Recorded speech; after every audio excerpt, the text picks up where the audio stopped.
Hi friends!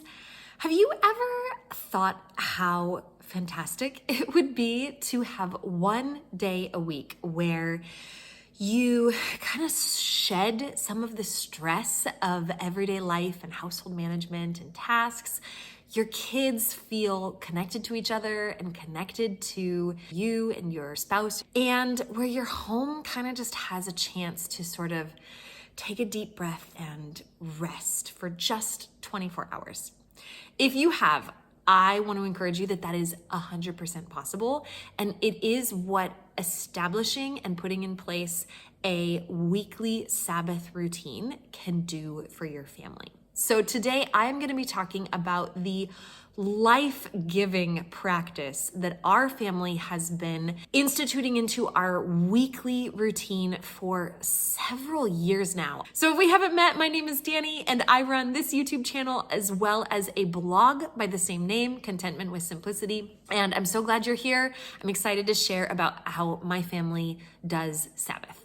So today I'm going to be giving you 5 sort of simple, basic tips to institute your own Sabbath routine that is customized to work for your family in this video. So for reference sake, my husband and I have 4 children. Baby number 5 is on the way, and our kids' ages are 7, 5, 3, and 1. And when we started this habit, this practice of Sabbathing once a week, I think we only had 2 children and their ages were like 3 and 1. So they were pretty young. The look of our Sabbath each week has slowly evolved over the years as our kids have gotten older, but the basic premise is the same, which is it is a day to connect as a family, to rest, to not carry a lot of the stress of the rest of the week, to set that aside and to enjoy being together and enjoy the world that God has given us and the relationships that He has entrusted to us. I'm going to dive into these steps and grab a piece of paper if you'd like to take notes, or I'll also put them in the description box below if that's helpful for you. But I want to get you started so that you can go and enjoy your Sabbath with your family as well. Okay, step number 1 is to start by brainstorming with your family. If you have kids that are old enough to participate in this, but definitely with your spouse, brainstorm with them what an ideal Sabbath day would look like for you. So you've got to kind of start with imagining it. You don't know where to go or what your goal is if you haven't figured out what it is that you're shooting for. I would encourage you to ask yourself, what feels restful for my family? What do we do that feels restful? So some things that my family does is we like to light a candle for Sabbath. There's something about having a candle that's kind of flickering. It just brings that atmosphere of more peace and calm to our home. Some other things we like to do are get outside into nature, go for a walk, spend some time out reading books on the deck or eating a meal outside. We also love to do something kind of fun together. So playing a board game, or again, reading books, or going for a walk and the kids take their bikes and my husband and I get to walk quickly after them because we're at that stage in life, and the kids bike and we get to have conversation and they get to feel close to us, and it's just fun for all of us. So something that we do periodically is we sit down as a family and just brainstorm what kinds of activities would be fun for us to do, usually kind of in the next season. So if we're coming into summer, what would be some fun family Sabbath type activities to do over the summer? This usually is not big, day trips or big hikes or things like that. It's stuff like, it'd be really fun to have a campfire and roast some marshmallows. Or it'd be really fun to read some books underneath the dining room table that we build into a fort. Something like that. That's just simple, connection-based, relationship-oriented, maybe something we wouldn't do in our normal day-to-day life, but we like to make room for those sorts of things on our Sabbath day. Step number 2 for getting started on establishing a Sabbath routine with young kids in the house is to clearly define what your boundaries are. So these might be boundaries around the kinds of activities you do. These might be boundaries around the kind of housework that you do on a Sabbath day. They might be boundaries around how you interface with technology. Anything, as you're thinking about what is restful for our family, think about what is restful, what feels like rest for you, for your kids, for your spouse, and how can you set some boundaries from the get-go to protect that rest. So for example, for me, I don't mind doing dishes. That doesn't bother me. It's more of a distraction from rest for me if I have a sink full of dirty dishes. So I don't limit myself from washing up dishes and putting stuff away. But something that I do find distracting is having my phone out. So we try to turn our phones off on Friday afternoon leading into Friday evening and have it be off until Saturday night. So we usually take our Sabbath from Friday night to Saturday night. I also try to not engage in any sort of computer activity that has to do with money making or money spending. Now, sometimes I like to make a new recipe, so I will pull out my computer, find the recipe that I'm interested in making, and I'll leave that up so that I can work on my recipe, or I'll turn on music on my computer. So it's not like a no computer rule for me, but it is those specific boundaries around I'm not going shopping, I'm not doing online shopping, I'm not going to go out physically shopping on my Sabbath, and I'm not going to try to be doing money making efforts. Creativity, great. Something that brings connection to the family or sets the atmosphere for our home, awesome, but not those other things. And since we do Sabbath on Saturdays, is usually the whole day for us, is a Sabbath, sometimes we do run into situations where we get invited to things on a Saturday. And one of our boundaries is a clear stop and check in with, I check in with my husband or he checks in with me, depending on who's been invited and what's happening, to see like this week at this point, would accepting this invitation be restful for us, or would it be draining in some way? Because there's some relationships and some circumstances that actually are restorative and life-giving, and then there's others that, depending on how the week has gone, depending on how the relational dynamics are, they can be more draining. So we have a boundary of we don't accept invitations to things or extend invitations that don't feel like they're going to be mostly restful.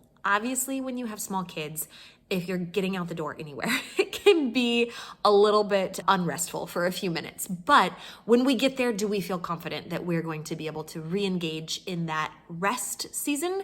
Or is it going to be something that is stressful for us? So we have that as a boundary to kind of help us decide our priorities. Step number 3 for establishing a Sabbath rest habit would be to think in advance of how to set up your space and your home to be restful. And again, this is going to be unique to you. So for me, one of my top priorities is to have a clean toilet, a clean bathroom mirror and around the sink, and clean floors. So that is kind of my baseline of house cleaning that I do on a weekly basis on Friday mornings or afternoons at some point before we start our Sabbath rest, because I know I'm going to be able to enter into and engage in letting the stress of the household and letting myself really rest and be present if those things are not distracting me. So figuring out what works for you. Again, for me, I don't mind cooking. I enjoy cooking, and we don't practice Sabbath as a part of our expression of following a law. So we feel a bit more freedom in this. I enjoy cooking, so that for me on a Sabbath is a restful thing, but I don't enjoy cleaning my shower. And so I am not going to plan to clean my shower. And if I want it clean before we go into Sabbath, then I'm going to do it before we kind of start our Sabbath. And something that I like to do to launch our Sabbath is to have a nice meal. This isn't gourmet, but just something that I know that everybody in our family enjoys, with something special, whether that is a special drink or whether that is a special dessert, whatever the case might be, or just special ingredients that we don't get very often.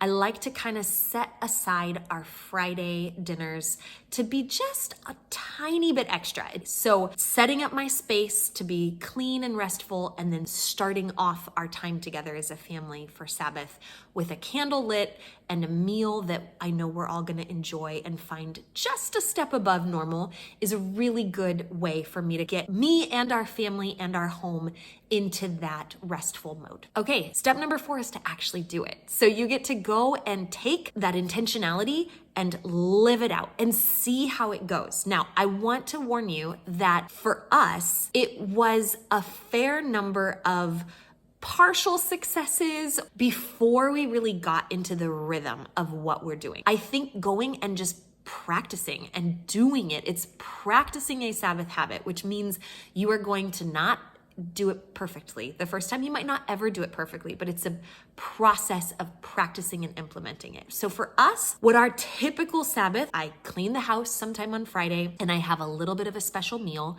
I light a candle. We collect everybody, usually about the time that the sun is going down, and we do our dinner time routine. We usually sing the doxology together as part of our prayer time, and then we have this fun family song that we do together, and then we will eat and ask each other, how was the day? What was your rose? What was your thorn? That's shorthand with my kids for, what was something good? What was something bad?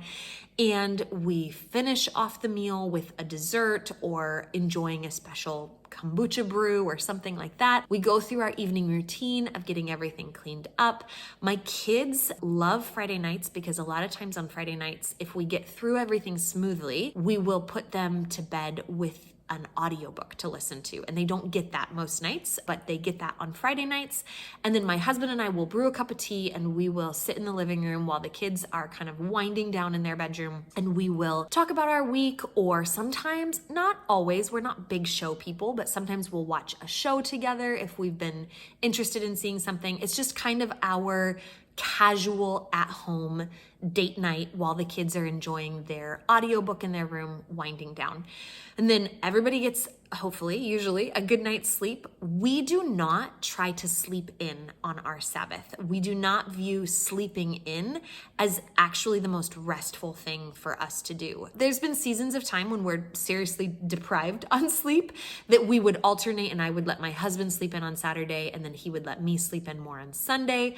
But in this season of life where our kids are sleeping overnight, we don't feel the need to do that. So when everybody kind of starts to wake up at usually kind of the typical 6:30, 7:30 time period, we start our Saturday slowly. My husband likes to go out to our driveway and build a campfire for us while I start toasting. Usually we do like toasted bread. And so we toast bread. I let the kids butter it. They can put as much butter on as they want. It's Sabbath. Enjoy it.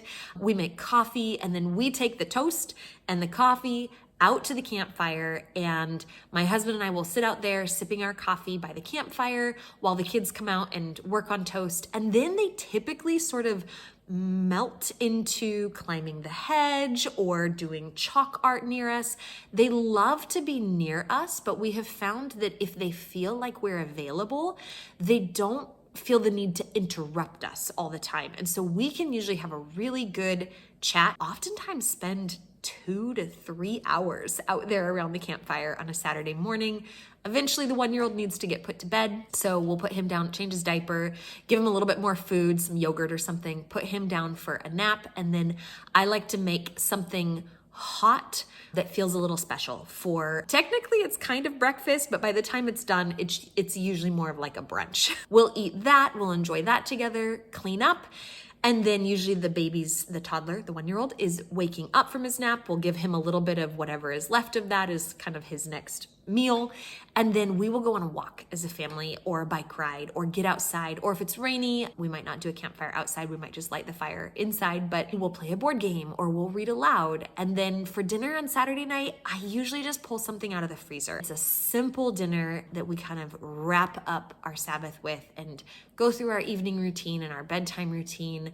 And then we can kind of move into our productive start to the week, which would be Sunday. That is what a typical Sabbath these days looks like in our home. We love it. We love having that weekly time. It has been such a good thing for my marriage, for my husband and I to have that time. It's been such a good thing for our parenting because we find we can just be more intentional with our kids. It's good for our kids. They feel like we're available and there's time to slowly connect with us on their level, how they like, without feeling put into a time frame. And it's just been a beautiful thing for our family. So I give that as an example, and you get to go and do that for you, for your family. Figure out what works for you guys, what brings joy to you guys. And then as step 5, reflect on it. Take time to pause, even on Saturday night or before you start the next week's Sabbath. Pause and reflect and think, what worked about this? Did it feel restful, or were there times that felt not so restful? Was parts of the day restful? How can we get on the same page? How can we support each of the family members feeling rested and connected and just present, not busy, not hurried, and enjoying each other and delighting in the relationships that we have? And then, of course, you make little tweaks. You don't have to overhaul your entire Sabbath routine week to week to week, but maybe you start with something and then you reflect on it, and then you tweak something a little bit, and then you try it again with that tweak, and then you reflect on it and you tweak again, and you just keep doing that until you get into the rhythm that works well for your family. I will say, we have found if we get out of the practice of Sabbath keeping, it usually takes 4 to 6 weeks before we have extracted ourselves from Saturday commitments and gotten back into that flow of really slowing down and resting. So don't rush the process. If it feels like you haven't hit it after 1 week, don't stress. Try it again the next week and figure it's probably going to take you 6 consecutive weeks of doing this consistently before you begin to sort of relax into what this looks like for you and your family, and you find your sweet spots. I hope that that was helpful for you. And if you've never considered Sabbathing as a family, or you just haven't known where to start, I hope that I have encouraged you to really consider it, because I feel like our family culture is so much stronger and so much sweeter for having this weekly practice. And it does require sacrifice,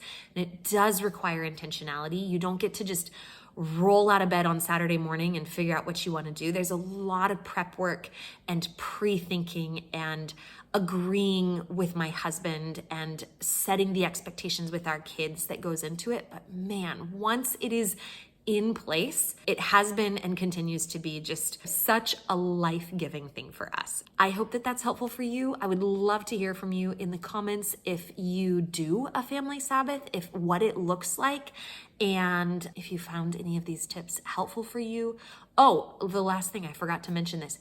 We don't Sabbath on Sunday because we go to church on Sunday. And I know for some people, going to church feels like a day of rest, but for me, in the phase of life with our young children, going to church is not restful. That's why we don't practice a Sabbath on Sunday. We use our Sunday to launch into our week. When we come home from church, then we start meal prepping or meal planning and kind of getting going on the week, mapping out what the week looks like. So Saturday has been what has worked well for us. And if you are a church-going family, I would strongly recommend trying to prioritize, or at least trial, what a Saturday Sabbath looks like for you and your family, and see if that helps you feel more rested, because Sundays aren't always that. Thank you for being here. I love hearing what your thoughts are and your comments are. So please feel free to engage with me in the comments section. And if you like this kind of content, I would love to have you subscribe so that you can see, I try to put these out about weekly, where I talk about living in a small space with kids, homeschooling, intentional parenting, routines and rhythms and systems that work in our home. And I put it out there because I hope that it is a blessing to you and helpful for you. So have a great week. I will see you sometime next week.